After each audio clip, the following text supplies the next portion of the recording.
Ya, Kak. Masih semangat ya semuanya di sesi terakhir KBM-nya. Semoga masih dengan semangat yang sama seperti di awal. Kalau bisa lebih semangat lagi. Sebelumnya, perkenalkan, buat adik-adik akses UI, pasar minggu, mungkin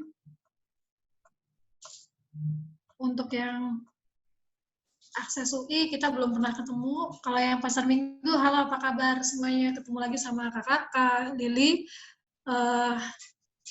mentor sejarah dan sosiologi SG, biasanya ngajar kalau nggak Depok Timur, ya pasar minggu.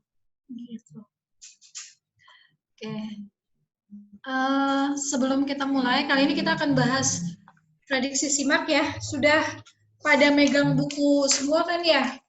Yang ini halaman 92, silahkan kalian siapkan bukunya,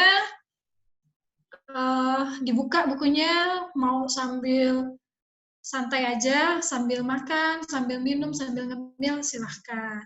Boleh, yang penting tetap belajar. Oke, berikutnya sebelum mulai, Kak Lili mau ngasih sedikit quote of the day nih ya, kata-kata motivasi yang mudah-mudahan ini bisa menjadi semangat buat adik-adik sekalian untuk berusaha menggapai cita-cita dan mimpi kalian semua. Nah, ini Kakak kutip dari perkataannya Colin Powell, itu Menteri Luar Negerinya Amerika Serikat di era Presiden George Walker Bush. Ya. Nah, kata-katanya, sebuah mimpi tidak akan menjadi kenyataan melalui sihir.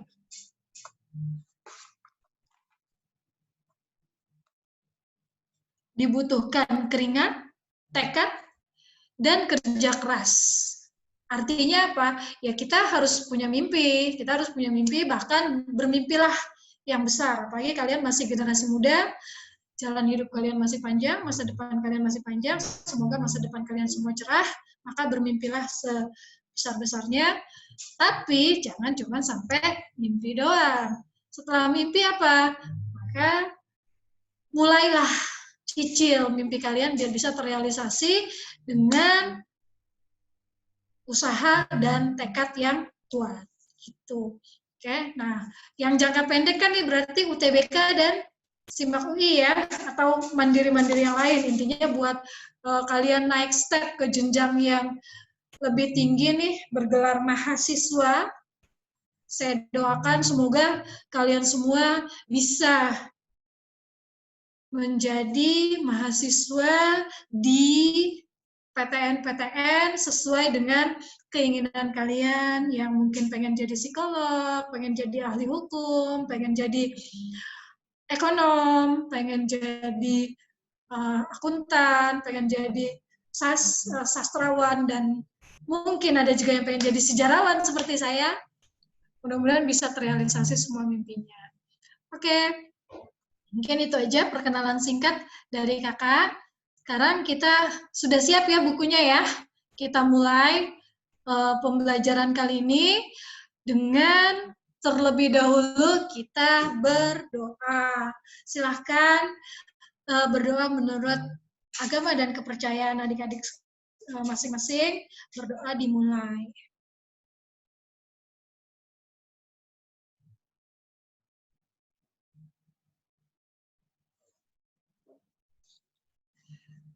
Selesai? Baik. Langsung kita mulai ya. Sudah pada buka buku kan semua? Sudah pada megang buku ya? Halaman 91. Silakan dibuka. Prediksi 1 SIMAK UI. Ini di soal nomor 31 nih soal SIMAK tahun lalu. Ya, tahun 2019, dan temanya tentang pemilihan topik dalam penelitian sejarah. Memang soal-soal SIMAK tuh sering banget muncul materi-materi tentang sejarah sebagai ilmu, termasuk salah satu diantaranya ya bagian dari sejarah ilmu ya ini penelitian sejarah. Oke, soalnya tentang memilih topik. Menurut kalian nih, sebelum kakak bahas, kakak pengen tahu dulu dong jawaban kalian. Silakan komen di kolom chat jawaban kalian untuk soal nomor 31 ini apa. Baru nanti akan kita diskusikan, sembari kita bahas. Silakan. Mari adik-adik, silakan dibaca, dijawab, dan di komen.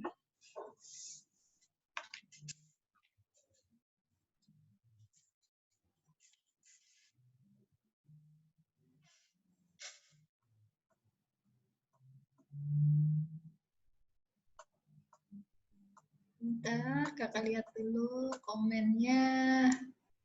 Oke.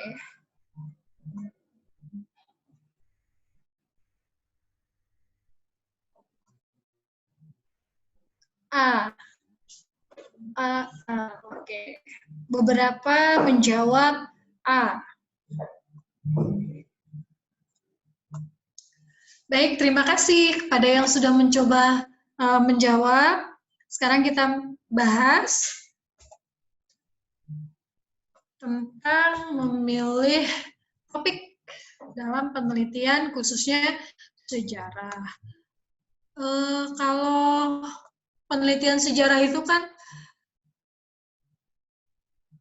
memang ada tahapan-tahapan, ya tahapan-tahapannya. Yang paling awal ya pastinya kalau kita mau meneliti tentang sebuah peristiwa sejarah, ya pastinya harus menentukan judul dulu atau topik penelitian yang mau kita bahas apa. Nah ini secara umum lah, semua penelitian bukan hanya sejarah, tapi semua penelitian ya harus gitu, harus tentuin dulu masalahnya mau bahas tentang apa. Nah kalau untuk sejarah sendiri, ini kan ilmu tentang masa lalu manusia. Ya, masa lalu manusia, masa lalunya yang penting, yang bermakna sosial, yang mempengaruhi kehidupan orang banyak. Entah itu menjadi tonggak perubahan, entah itu menjadi tonggak terjadinya perkembangan ke arah berikutnya. Jadi makanya nggak semua masa lalu itu jadi peristiwa sejarah sebagai ilmu, ya. Nah, kalau yang sebagai ilmu itu ya berarti yang harus penting tadi. Oke, untuk masalah topik penelitian yang perlu kita perhatikan adalah yang pertama tuh kita harus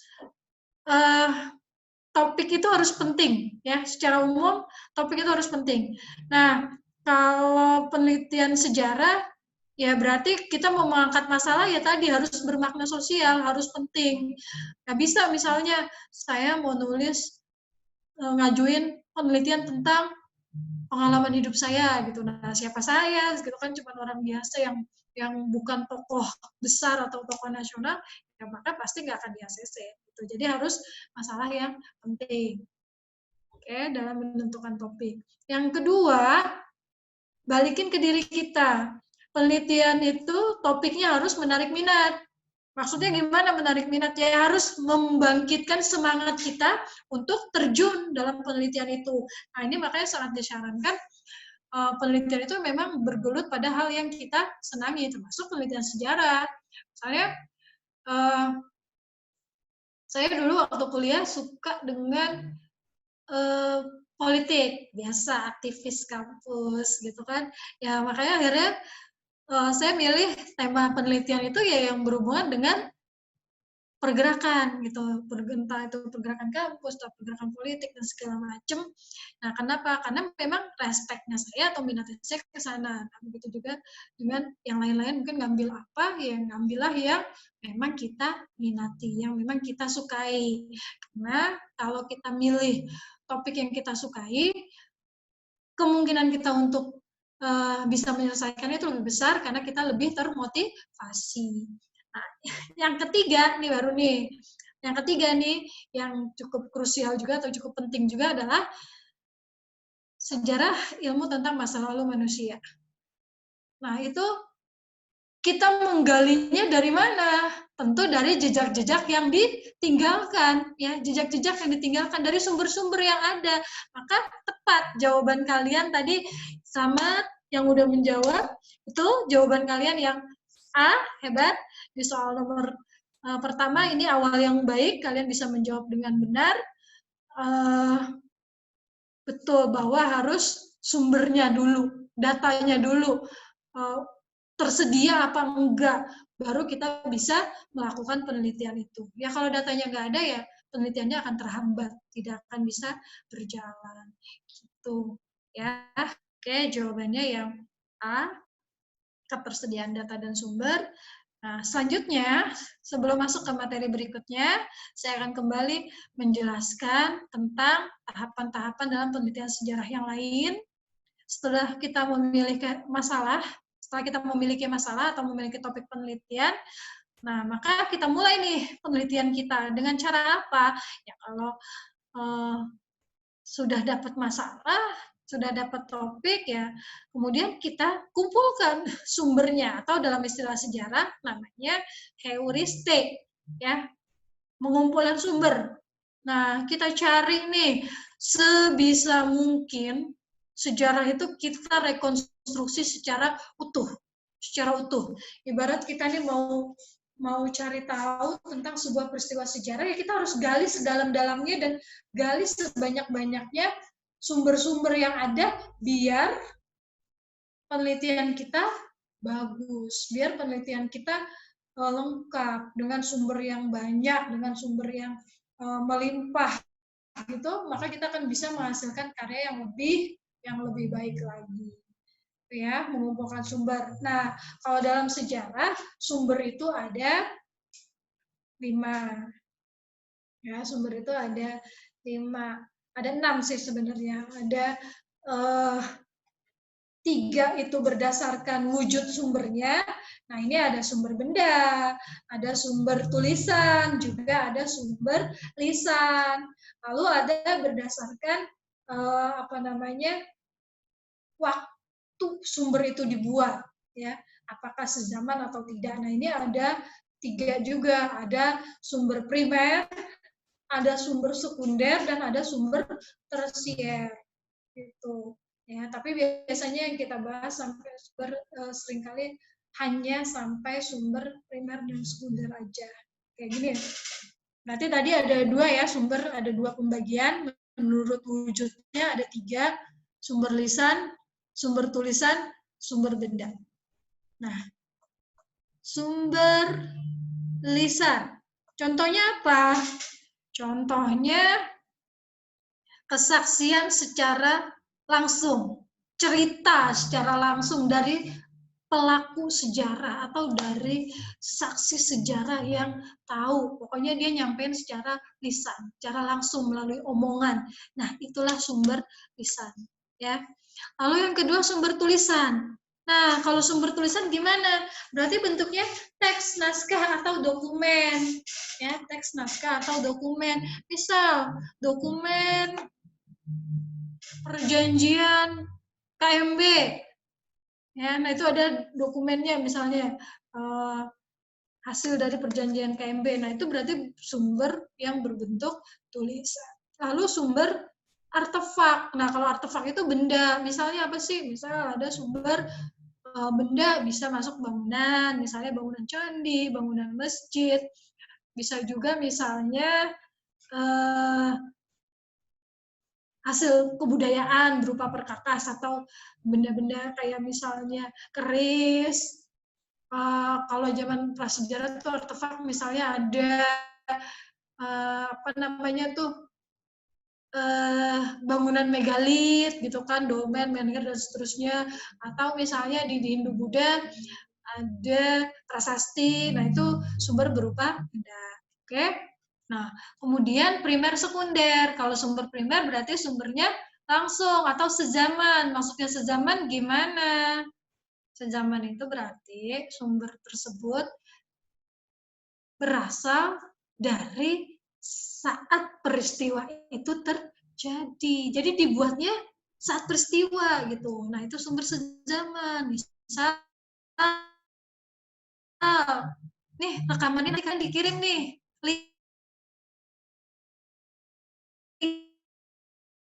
linknya misalnya, berarti rekaman sumber primer itu contohnya. Terus sekunder, nah kalau sekunder berarti tidak sezaman, sumber itu dibuat setelah peristiwa terjadi. Misalnya gimana?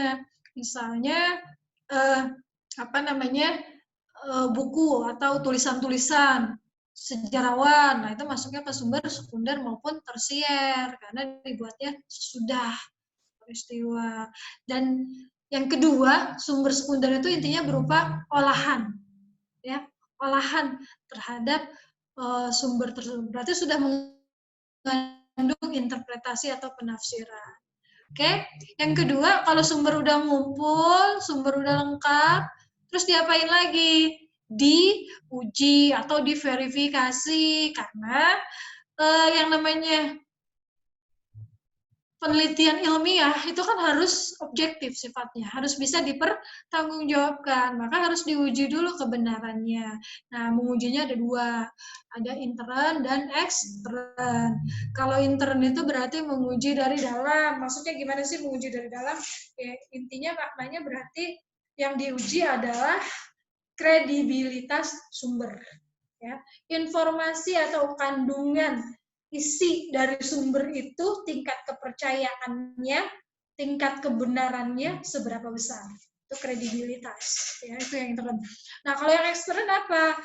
Ekstern itu pengujian terhadap otentisitas atau keaslian sumber.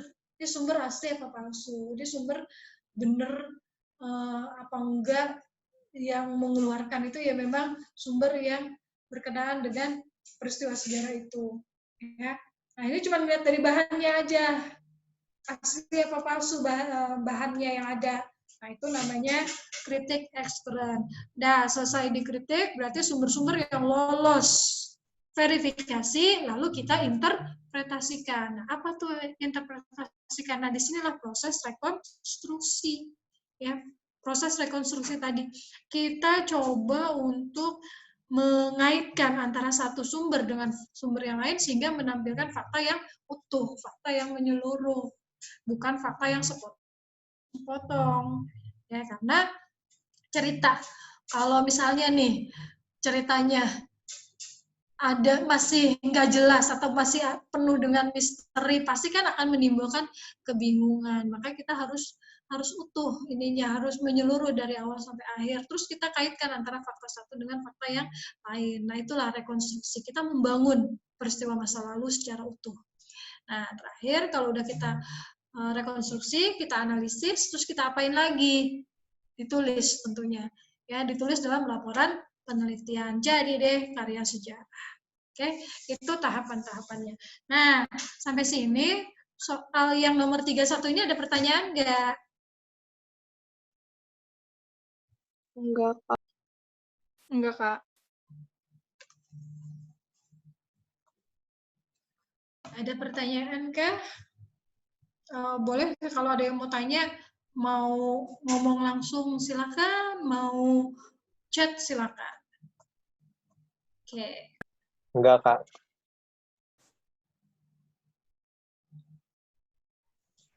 Enggak.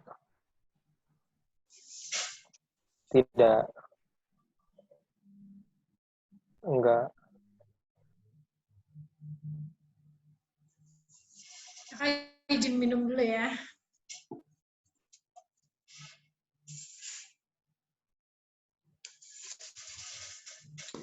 Oke, kalau tidak ada, nomor 31 cukup jelas. Kita lanjut ke soal nomor berikutnya. 32.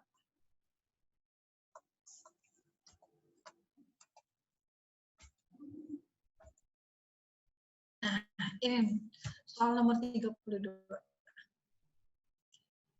Tentang kebudayaan Yunani pernah mencapai. Saat itu, pengaruh kebudayaan Yunani meluas hingga ke wilayah mana? Hingga ke wilayah mana? Jawaban kalian apa?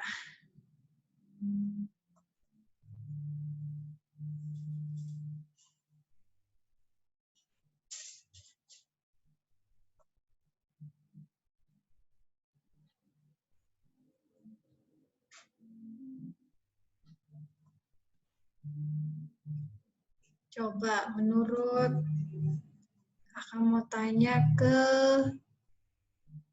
Nida dari Akses UI. Jawaban kamu apa?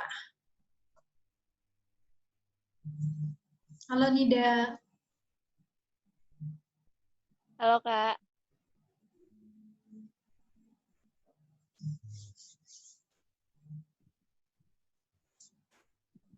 Apa menurut kamu?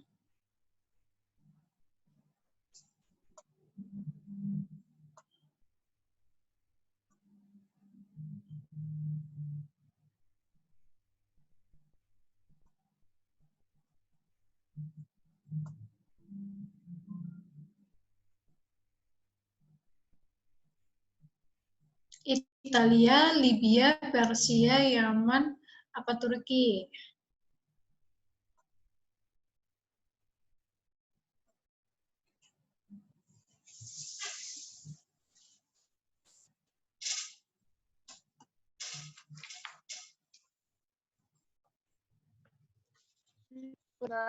Turki mungkin ya.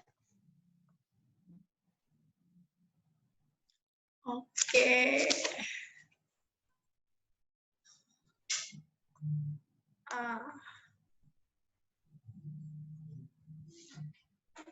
C,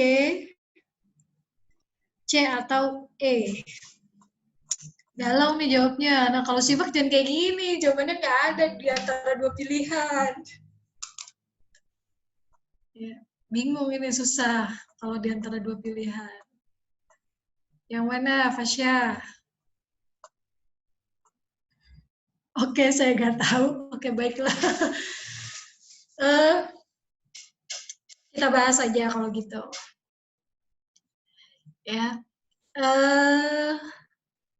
kebudayaan Yunani. Ya, mungkin masa keemasan kebudayaan Yunani, artinya ini bicara tentang Yunani itu kebudayaannya berkembang di wilayah mana aja. Nah, selain di Yunani sendiri, memang kebudayaan ini nanti berkembang pesat sampai ke luar Yunani. Nah, kalau Italia, Turki itu dapat pengaruhnya kayak misalnya kota Istanbul gitu ya, itu kan dari kota Konstantinopel kan, itu berarti zamannya Romawi. Italia juga sama, malah Italia itu pusat dari kebudayaan Romawi. Maka A dan E kita buang ya. Nah, kemudian Libya, Persia, Yaman. Kalau Yaman, Persia, memang pernah ada perang antara Persia dengan Yunani, di mana dari perang ini akhirnya menghasilkan si Persia itu jatuh ke Yunani itu jatuh ke tangan Persia dan akhirnya dikuasai oleh Persia. Nah, kalau di sini berarti kebalikannya, yang berkembang itu nanti budayanya Yunani memang berkembang yang namanya Helenisme atau Helenistik ya.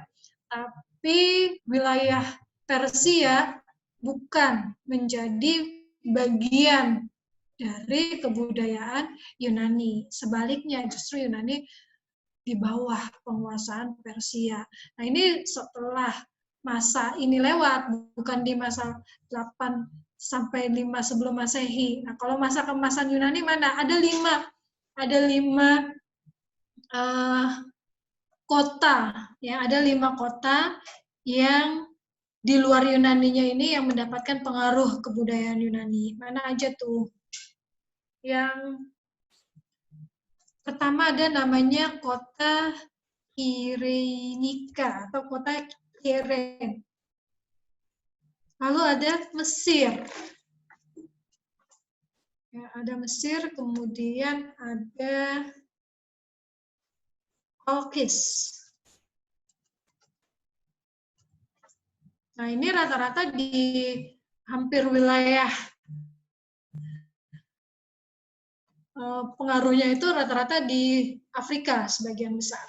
Nah, mulai mengerucut ya jawabannya. Nah, kata kunci ke Afrika. Kemudian ada istiqra.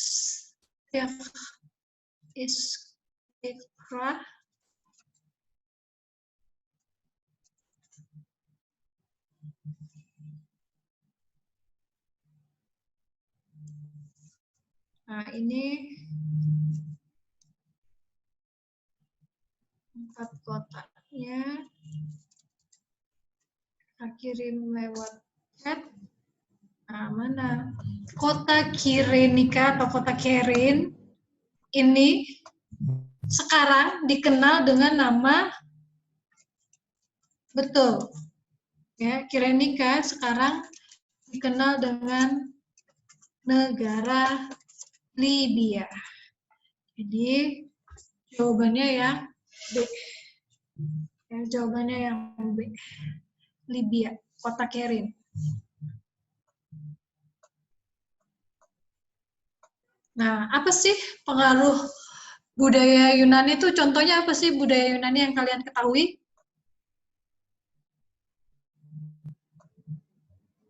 Misalnya apa?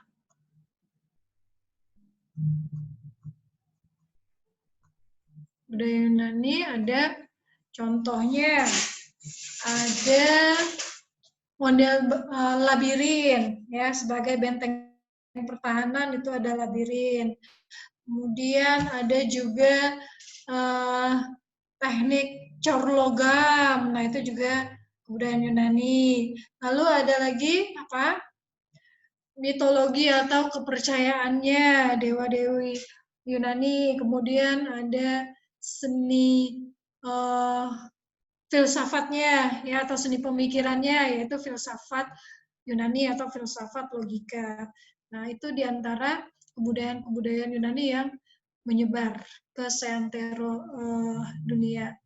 Oke. Nah, kemudian selain Yunani nanti ada lagi muncul peradaban Eropa kuno yaitu Romawi. Dan ternyata dalam perkembangannya kan Romawi itu lebih berkembang dan kemudian besar dengan pusatnya di Italia, maka pengaruh selain Yunani, kita pun masyarakat dunia itu juga mengenal kebudayaan Romawi atau mendapatkan pengaruh kebudayaan Romawi. Bahkan sampai sekarang budaya Romawi masih ada yang kita gunakan. Misalnya bilangan angka Romawi ya kan, sampai sekarang masih dipakai. Terus apa lagi?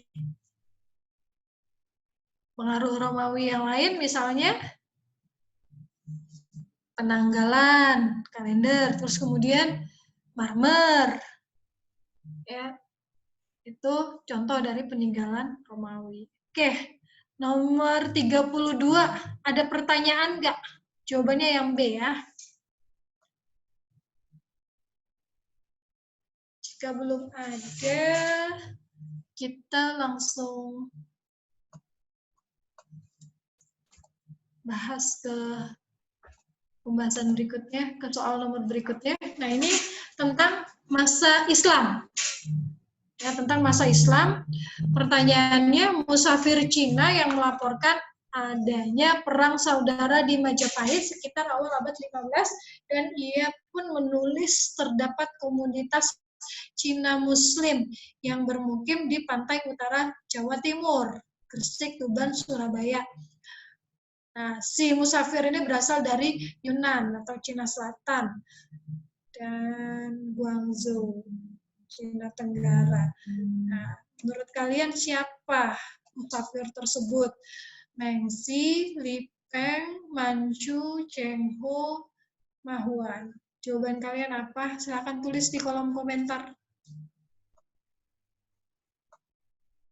Oke, kita lihat dulu jawabannya.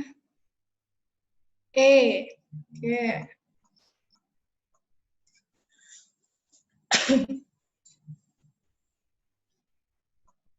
Yang lain gimana?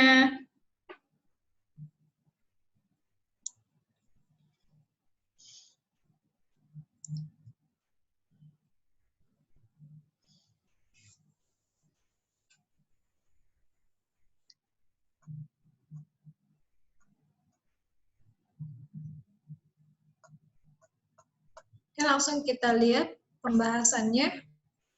Ya. Nah, menurut sejarawan B.J. Usher, Islam masuk di Jawa tahun 1416 Masehi. Ini kita ketahui dari berita Mahuan. Jadi jawabannya betul. E. Ya. Mahuan adalah seorang Muslim Cina yang mengunjungi daerah pesisir Jawa dan memberikan suatu laporan dalam bukunya yang judulnya Ying Yai Senglen yang ditulis tahun 1415. Nah, dalam buku ini Mahuan menceritakan bahwa adanya komunitas-komunitas Muslim atau orang-orang Islam yang bertempat tinggal di daerah Gresik, dan bukan hanya orang Islam Nusantara, tapi di situ juga ada orang-orang Islam dari Barat, maksudnya dari luar Nusantara, itu dari Arab, dari Persia, dari Gujarat, atau dari India. Bahkan ada juga orang Cina, beberapa di antaranya yang beragama Islam. Oke, nah dia lebih banyak menceritakan, menyingkap juga nih tentang sejarah Islam di Pulau Jawa. Ya, dari Mahuan ini sedikit banyak kita mendapatkan informasi. Oke, jawabannya betul yang E. Nah, kalau Cheng Ho siapa Cheng Ho?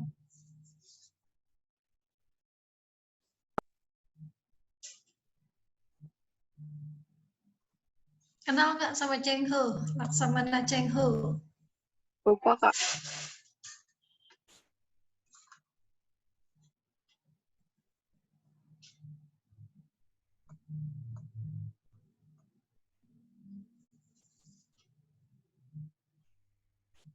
Ada yang tahu?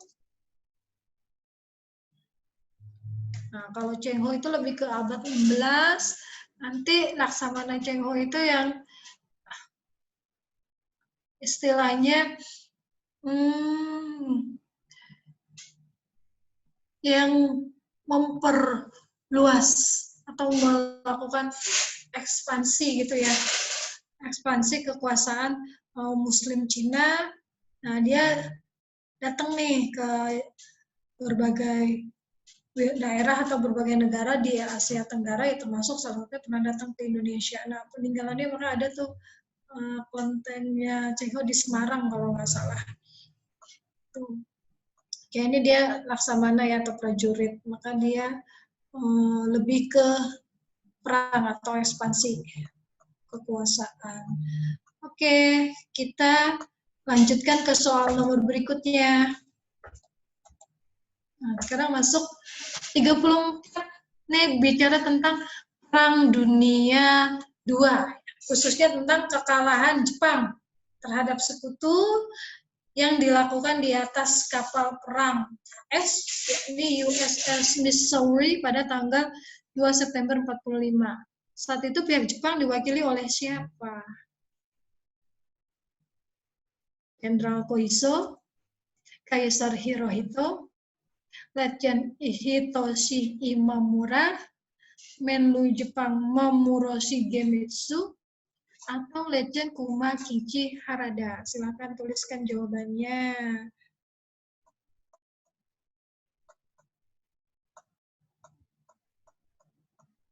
Yang mana? Oke. D.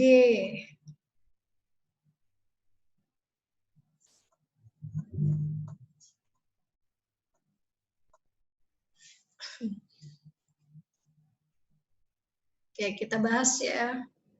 Ini tentang Perang Dunia II.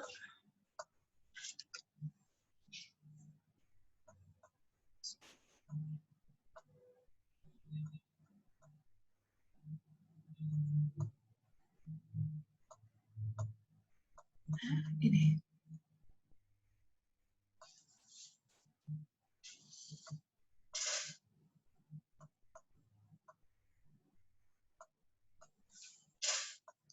Nah, sekilas kita bahas tentang Perang Dunia II.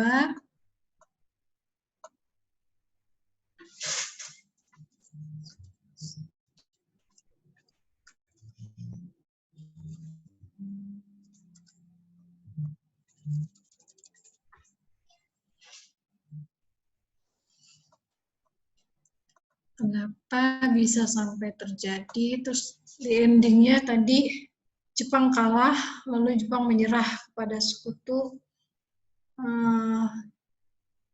dan akhirnya Jepang harus menandatangani perjanjian namanya San Francisco. Oke, kita bahas dulu dari awal tentang Perang Dunia ini. Perang Dunia yang kedua terjadi kurang lebih 6 tahun, ya, dengan dua kelompok yang berselisih atau dua kelompok yang bertikai. Ini ada blok fasis dan ada blok sekutu. Ya, ada blok fasis, kemudian blok sekutu. Blok fasis terdiri dari 3 negara. Italia, Jerman, kemudian Jepang. Sedangkan blok sekutu terdiri dari banyak sekali negara sebenarnya. Ini 4 negara bisa dikatakan leadernya atau pemimpinnya dari kubu sekutu. Ada Rusia, ada Prancis, Inggris, dan Amerika Serikat. Yang lain ada Cina juga ikut. Kemudian ada lagi Belanda juga ikut, Australia juga ikut, ya, dan sebanyak total ada 23 negara yang tergabung dalam blok sekutu. Nah, kenapa bisa terjadi Perang Dunia II? Kalau secara sebab dibagi 2, ya. Ada sebab umum, ada sebab khusus. Ada sebab umum, ada sebab khusus. Nah, kalau yang sebab umum, ini ada 5 poin yang akan kita bahas. Yang pertama, Revanche idea. Yang kedua, fasisme. Yang ketiga, politik aliansi. Yang keempat, kegagalan LBB.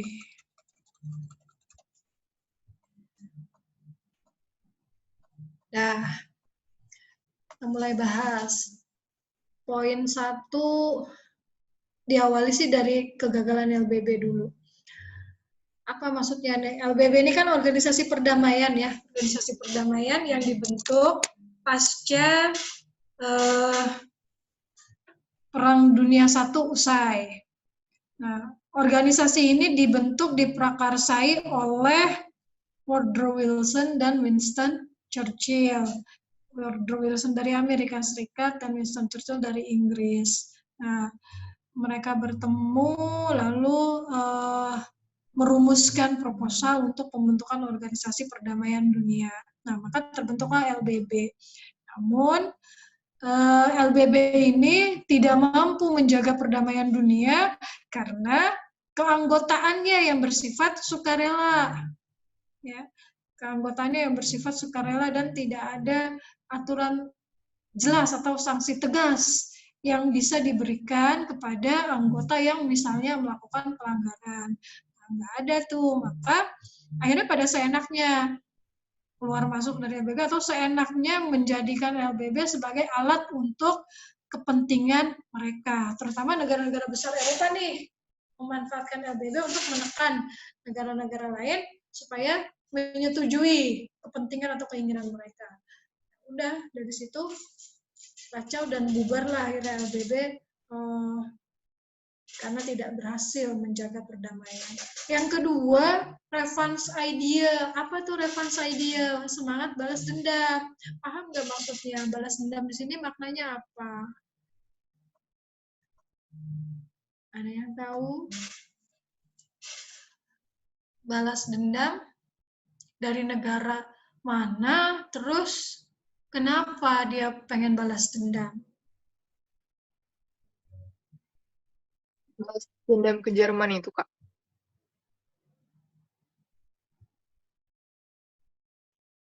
Halo? Ada yang tahu revenge idea ini? Masih ingat pelajaran kelas 11 ini, ya?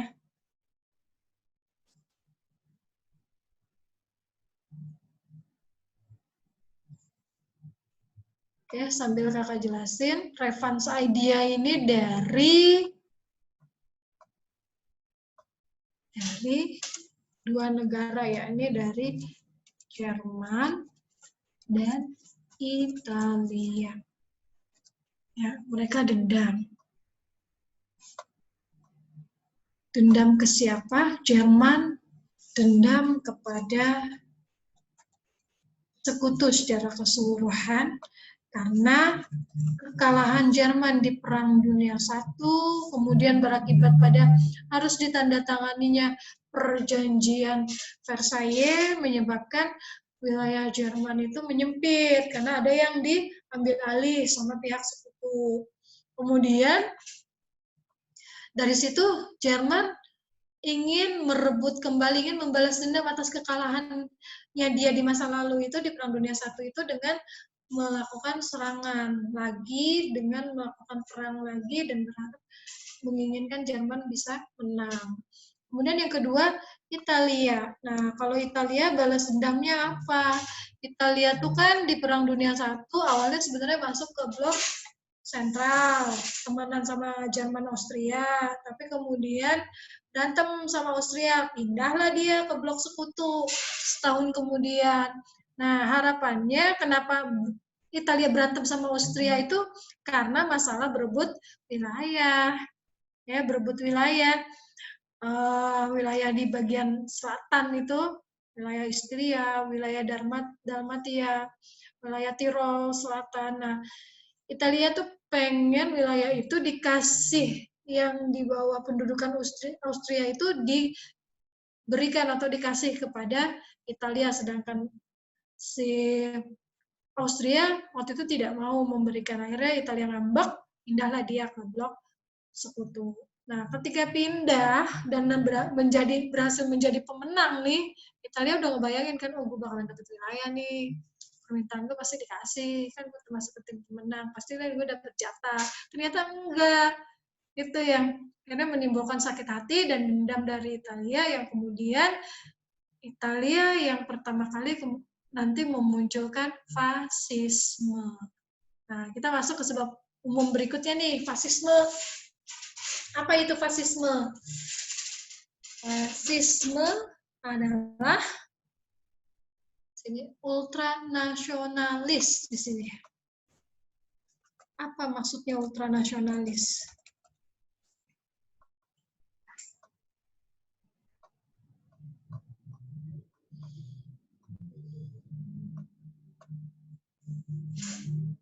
Coba siapa ya?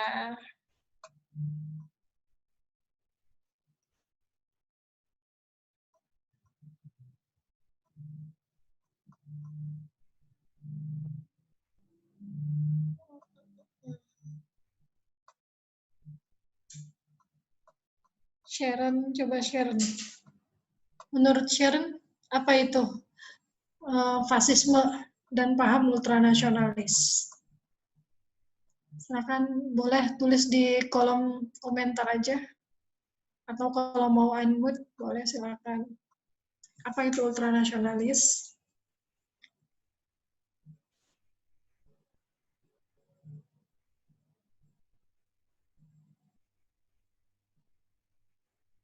Halo guys.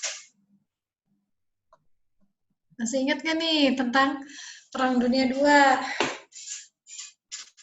Fasisme berarti Pemahaman ekstrim gitu, Kak. dia tuh ngerasa bangsanya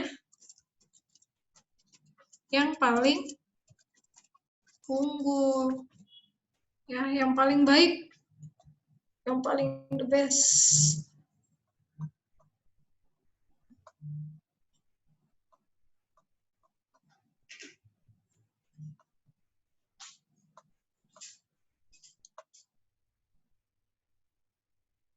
Ya, ultranasionalis betul paham yang paling berlebihan terhadap kepentingan negaranya.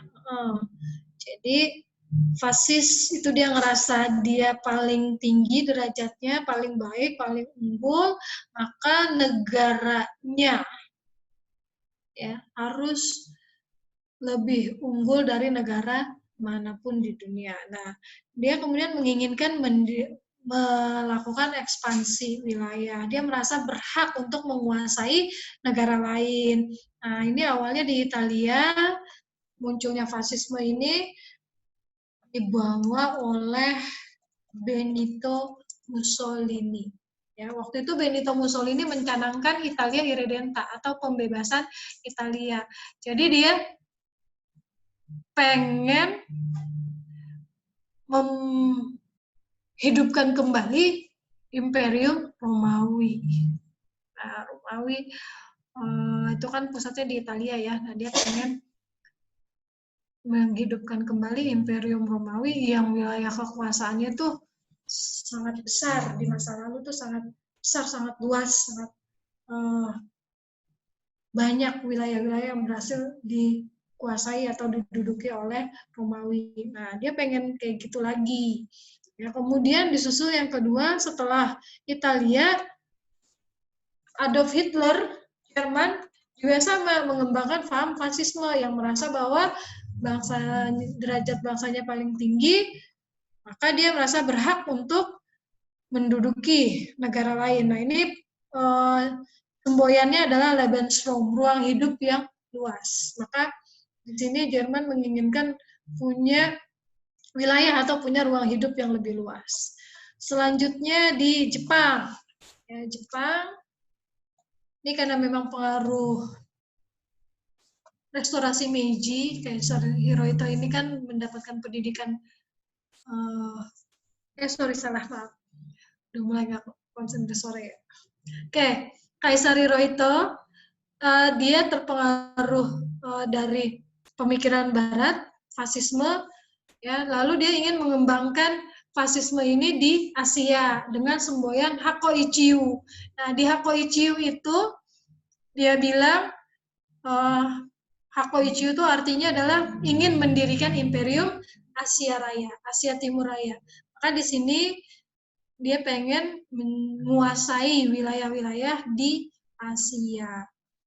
Dan selanjutnya politik aliansi. Nah, ini politik mencari kawan, mencari teman, ya. Nah, terbentuknya aliansi ini yaitu tadi blok fasisme, lalu terbentuklah aliansi blok sekutu. Dan terakhir krisis Malais, krisis ekonomi di tahun 1929. Nah, sekarang masuk ke sebab khusus. Ada dua, ada front Pasifik, ada front Eropa. Kalau yang front Pasifik itu terjadi karena adanya serangan Jepang. Ya, Jepang menyerang Pearl Harbor.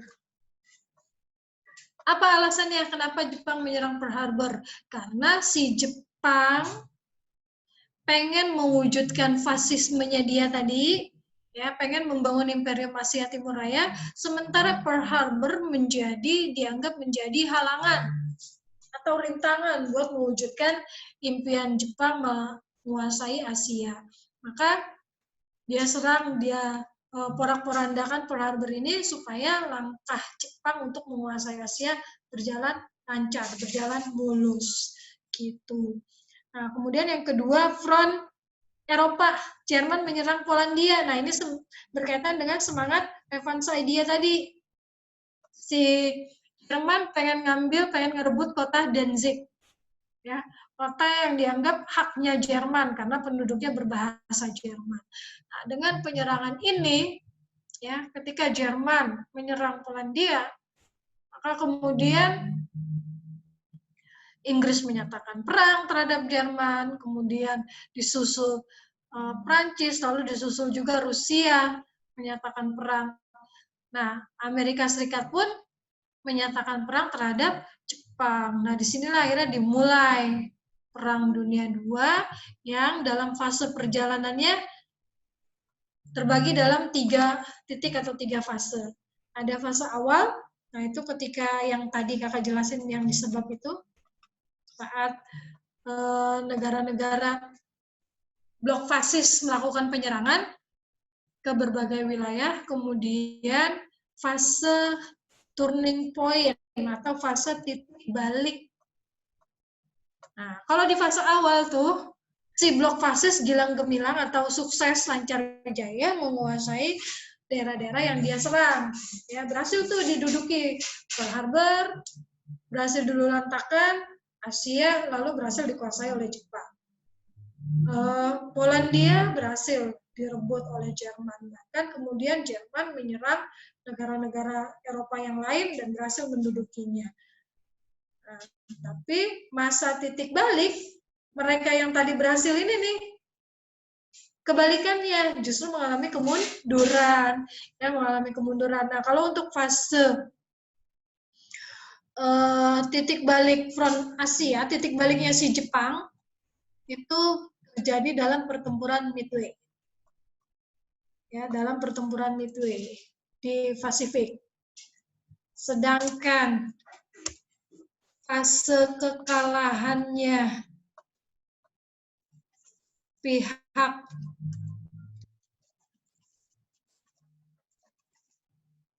Jerman terjadi ketika pertempuran Stalingrad,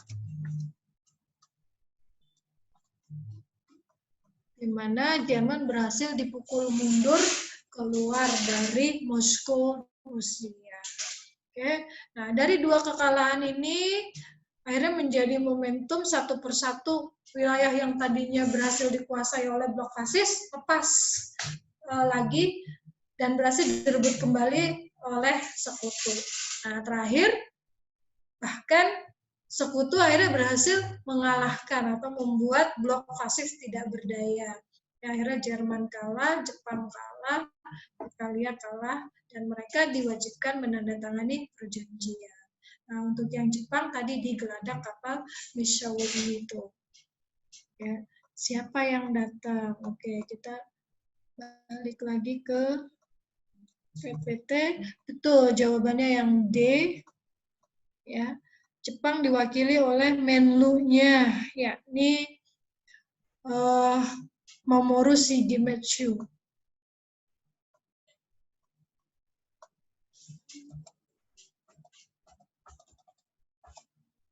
Nah, ini penjelasannya.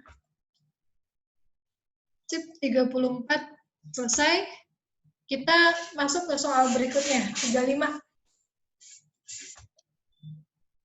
Nah, ini udah soal periode demokrasi liberal nih, 1950 sampai 1959. Ada nasionalisasi The Javas Bank.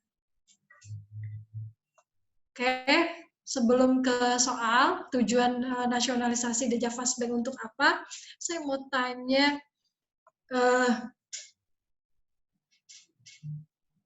nasionalisasi The Javas Bank itu dilakukan pada masa Perdana Menteri siapa? Kita tahu kalau Perdana Menteri zaman demokrasi liberal kan ada ini ya, ada 7 Natsir, kemudian ada Sukiman, ada Wilopo, terus ada Ali 1,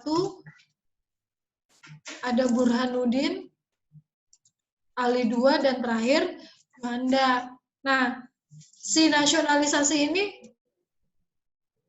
Perdana Menteri siapa yang melakukan nasionalisasi? Jawaban kalian apa?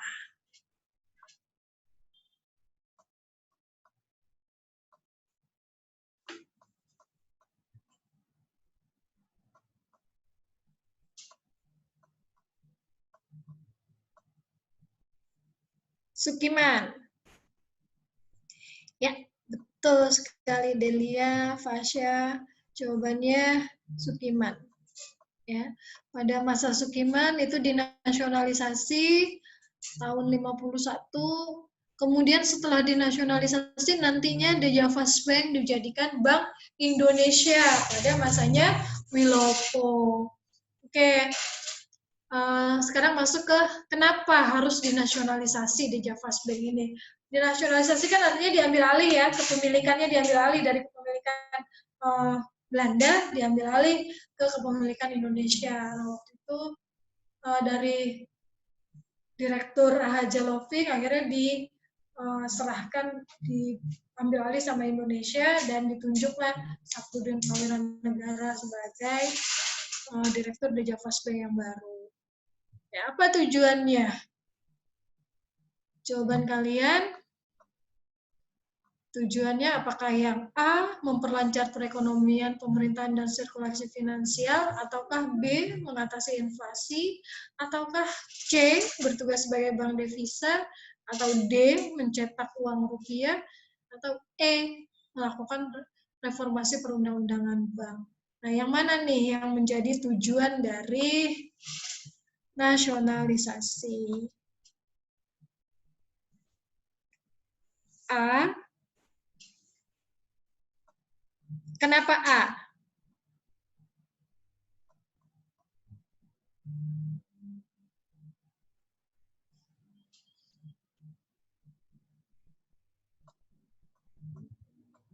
Alasannya karena berarti bukan A. Orang nanya alasannya kenapa A. Memperlancar perekonomian, pemerintahan, dan sirkulasi finansial. Kenapa kamu jawab itu?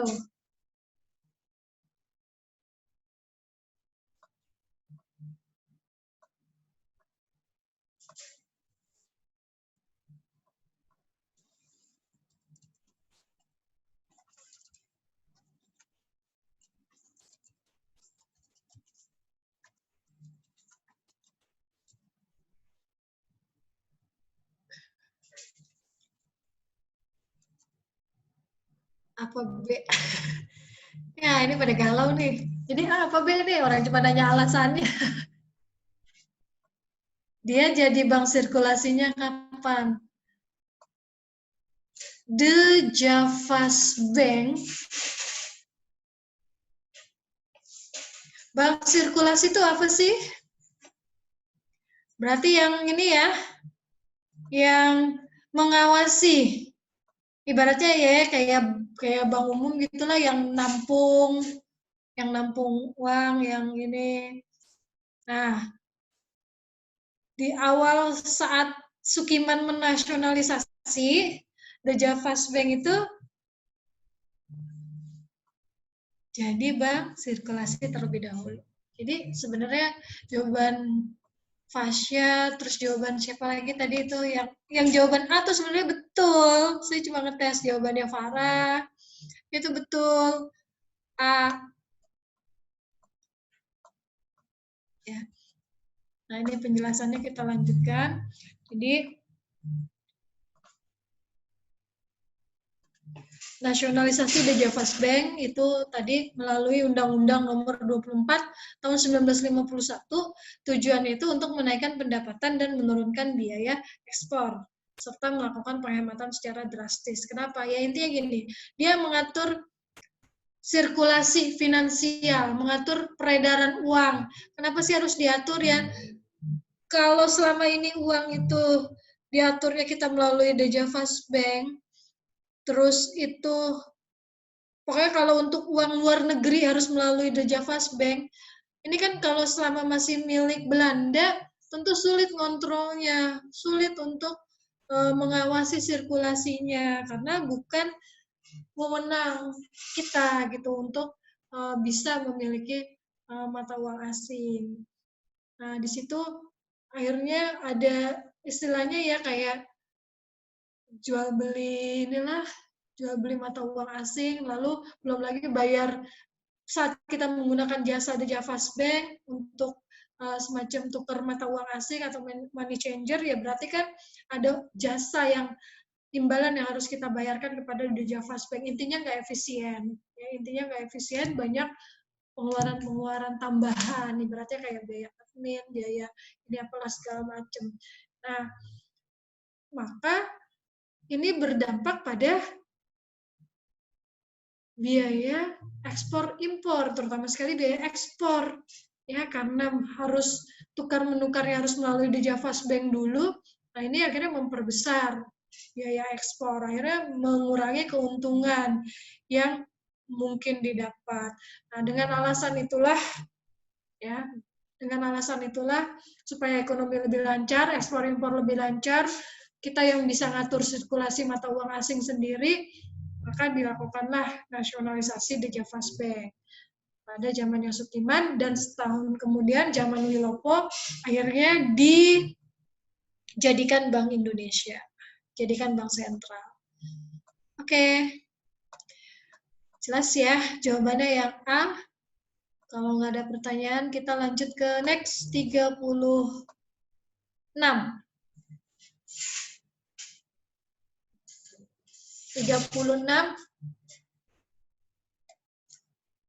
Soalnya gini.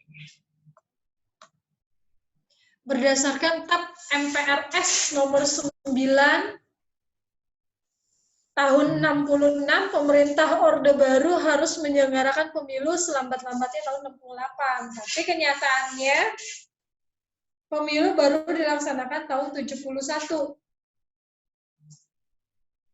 Nah, apa alasannya? Coba Muna, kalau menurut Muna jawabannya apa?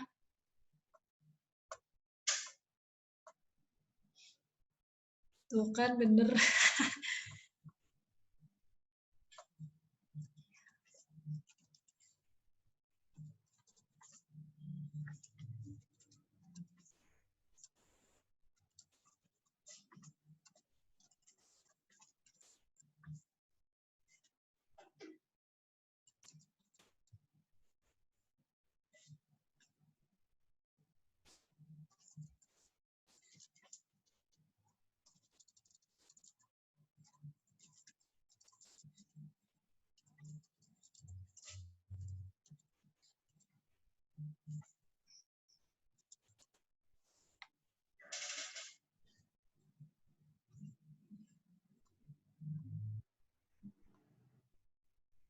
Insya Allah A.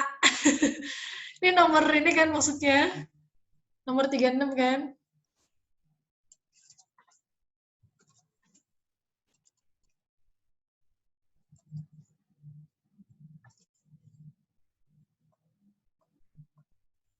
Kita lihat dulu optionnya. Pemerintah mempertimbangkan situasi politik dan keamanan yang belum stabil. B. Dana pemilu yang sangat besar terlebih dahulu dialihkan untuk perbaikan sektor pertanian. Belum semua partai politik mendaftarkan diri sebagai peserta pemilu. D. Sarana dan prasarana serta dukungan logistik untuk keperluan penyelenggaraan pemilu belum bisa didistribusikan ke pelosok daerah. E. Revisi undang-undang pemilu belum ada, termasuk belum diterapkannya persyaratan calon anggota legislatif. Yang mana nih?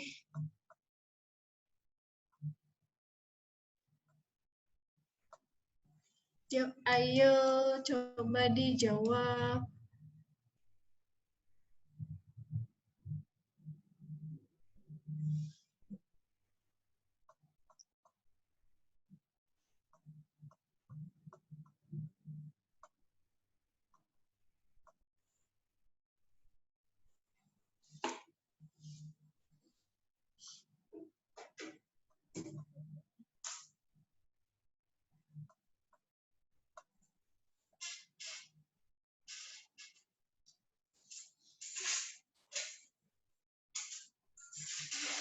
Guys, apa jawabannya guys?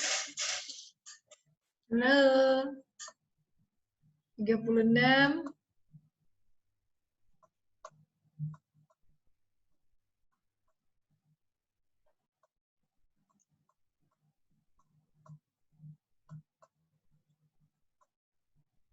Oke, kita bahas deh.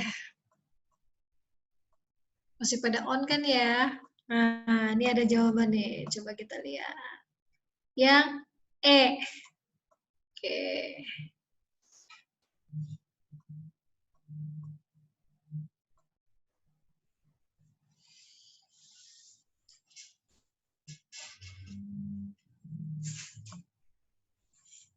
Nah, kita bahas. Ada jawaban masuk satu yang E. Gini. Memang ketentuan dalam TAP MPRS itu mengharuskan pemilu sesegera mungkin dilaksanakan paling lambat tahun 1968. Kenapa? Karena statusnya Soeharto, ya statusnya Soeharto itu sebagai PLT, sebagai pelaksana tugas harian kepresidenan. Karena waktu itu keadaan Indonesia kan cukup pelik ya, karena ada peristiwa G30S, terjadi instabilitas politik dan keamanan dalam negeri, di mana mahasiswa menuntut tritura dan menuntut pertanggungjawaban terhadap peristiwa G30S. Nah, akhirnya karena dianggap tanggung jawab Soekarno kurang berjalan dengan baik terhadap peristiwa G30S PKI itu, maka kemudian MPR melakukan sidang, meminta pertanggungjawaban Presiden. Nah, di sisi akhirnya terjadi sidang, namun ternyata dalam rangkaian sidang itu situasi keamanan negara makin buruk, ya bahkan sampai ada upaya untuk istilahnya menyerang istana gitu, mengarahkan meriam gitu ke istana. Akhirnya dari situ situasi makin kacau, keluarlah nanti Super Semar 11 Maret 1966 yang berisi surat perintah kepada Soeharto untuk melakukan perbaikan situasi, ya, untuk melakukan perbaikan situasi nasional. Nah, Soeharto sebagai pengemban Super Semar kemudian juga ditugaskan untuk melakukan pemulihan, terutama sekali adalah politik dan ekonomi. Lalu keluar nih nanti TAP MPR tentang pembubaran PKI, tentang pencopotan pencopotan 15 menteri yang diduga berasal dari PKI, terus termasuk tentang pemilu ini, ya, kemudian pengukuhan tentang kedudukan dari Super Semar, sehingga ada dualisme kekuasaan nih antara Soeharto dengan Soekarno. Nah, tapi kemudian dalam perjalanannya seorang presiden saat dia sudah dianggap melakukan kesalahan memang bisa di-impeachment, tapi waktu itu MPR tidak meng-impeachment, tidak menurunkan jabatannya Soekarno secara langsung, melainkan waktu itu beberapa kali meminta pertanggungjawaban dulu, sampai pada akhirnya Soekarno dianggap pertanggungjawabannya ditolak, dianggap gagal dalam menjalankan pemerintahan, maka kita nggak punya presiden, tapi tadi ada pengemban Super Semar, ya. Nah, situ, maka kalau dari penjelasan kakak sebenarnya arahnya lebih ke situasi politik, ya, situasi politik dan keamanan yang belum stabil. Jadi nggak mungkin nih langsung ada pemilu, tapi keadaan masih chaos, keadaan masih nggak stabil, keamanan masih belum terjamin, maka tingkat akurasi pemilu atau pelaksanaan pemilu ini nanti bisa terancam gagal, bisa pemilu ini dimanfaatkan oleh orang-orang yang sedang bertentangan dengan berbagai pihak itu untuk saling berkonflik, makin besar lagi konflik yang muncul. Itu alasan utamanya. Jadi masalah keamanan. Jawabannya yang A. Oke? Yang A ya guys.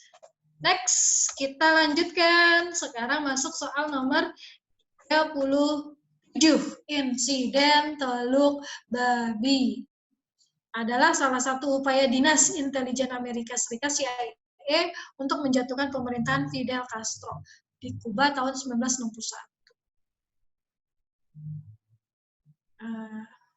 Dalam insiden ini kan peristiwa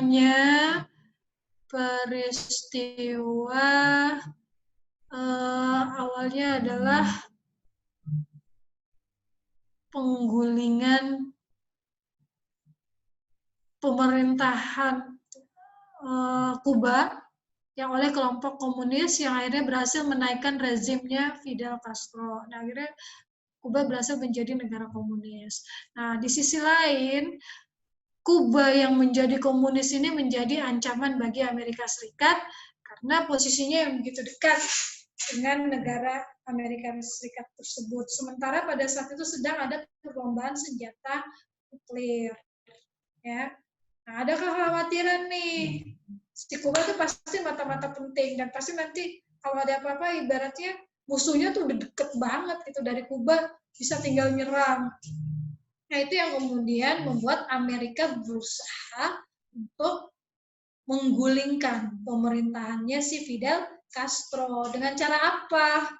Dengan cara, nah yang tadi saat awal kakak cerita tentang penggulingan pemerintahan sebelumnya oleh Fidel Castro, ya oleh kelompok komunis.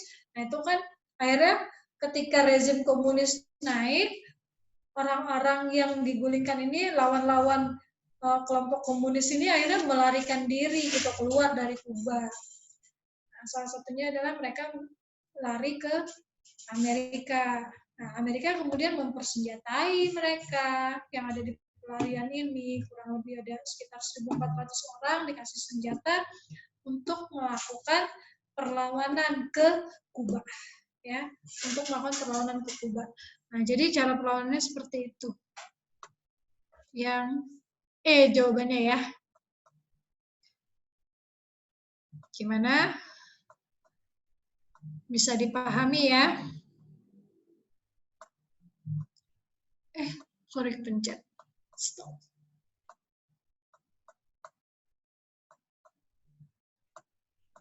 Oke, kita lanjutkan ke soal berikutnya.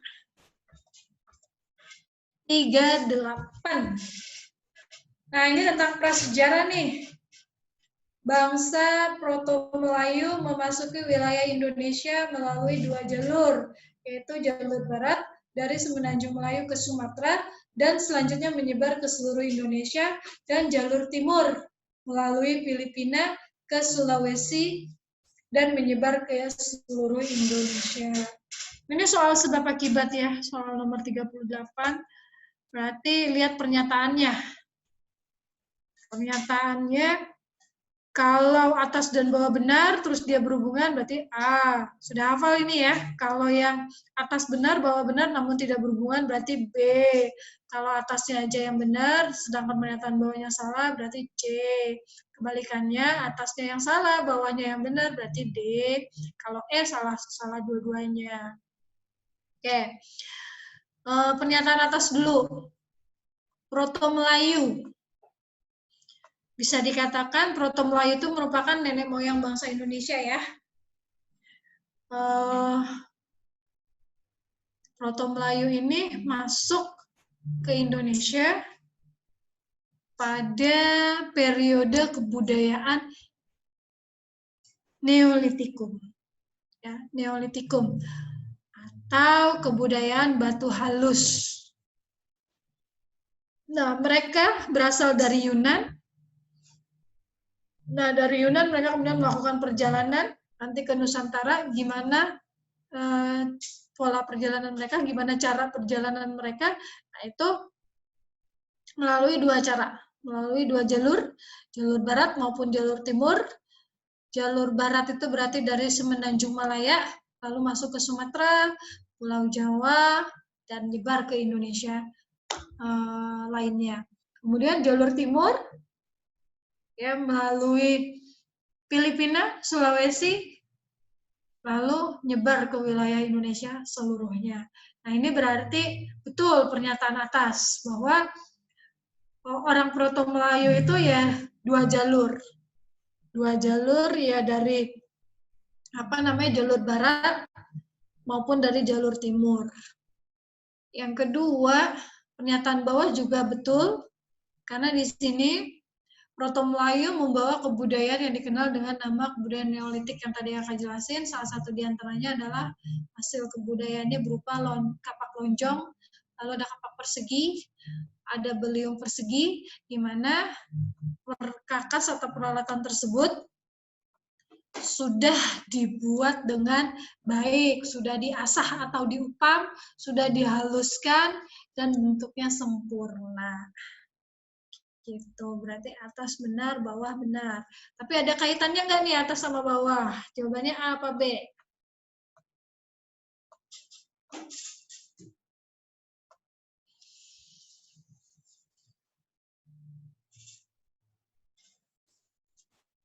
Gimana? Jawabannya A apa B?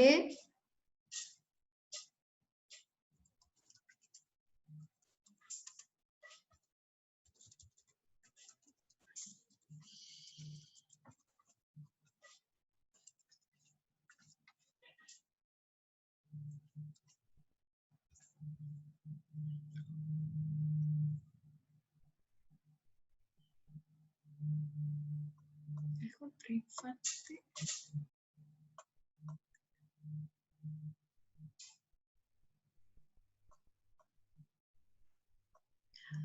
Yang A.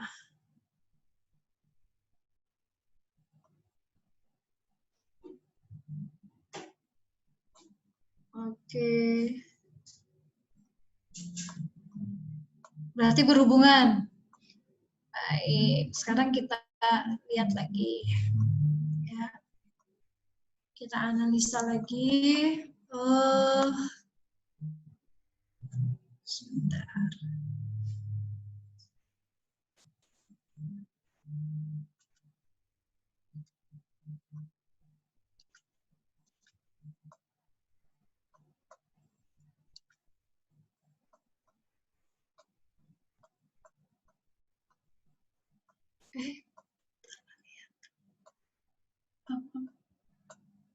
Nah, ini.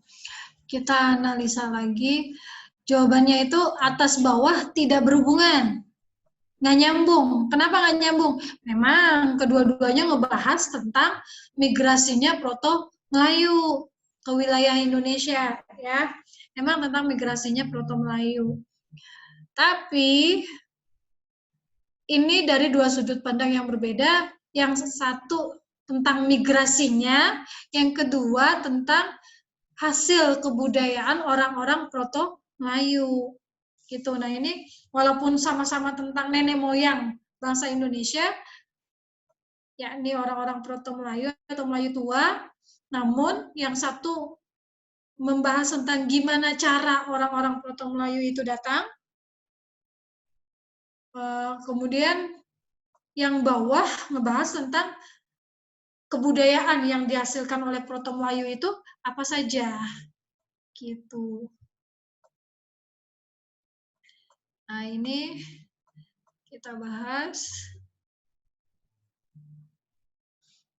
Ada tambahan sedikit, jadi yang Proto Melayu tadi disebut dengan Melayu tua, ini datang di kisaran tahun 2000 sampai 1500 sebelum Masehi, dan orang-orang atau manusia pendukung kebudayaan Proto Melayu sampai sekarang adalah ada suku Batak, kemudian ada suku Toraja, suku Dayak, suku Sasak di Lombok, dan suku Nias. Nah, ini yang Proto Melayu. Kemudian setelah zaman Batu, itu kan masuk ke zaman logam, ya. Nah, migrasi orang-orang Melayu masih terjadi, tapi yang datang belakangan disebutnya Deutero Melayu atau Melayu Muda.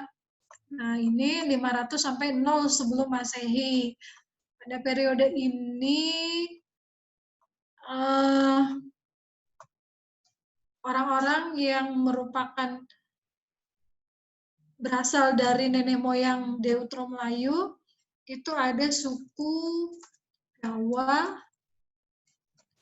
suku Sunda, kemudian ada suku Bugis, dan suku Minang. Nah, ini ya. kebudayaan logam sendiri disebut dengan kebudayaan perundagian tuh maksudnya kebudayaan pertukangan, di mana pada masa kebudayaan ini kehidupan itu berkembang dalam bentuk perdagangan barter. Jadi sudah ada produksi dan ada konsumsi. Udah ada ahli-ahli atau orang-orang yang pandai membuat jenis-jenis barang tertentu yang artinya nggak bisa semua orang bikin sendiri. Nah, 38 selesai. Jawabannya yang B. Sampai sini ada yang mau ditanyakan kah?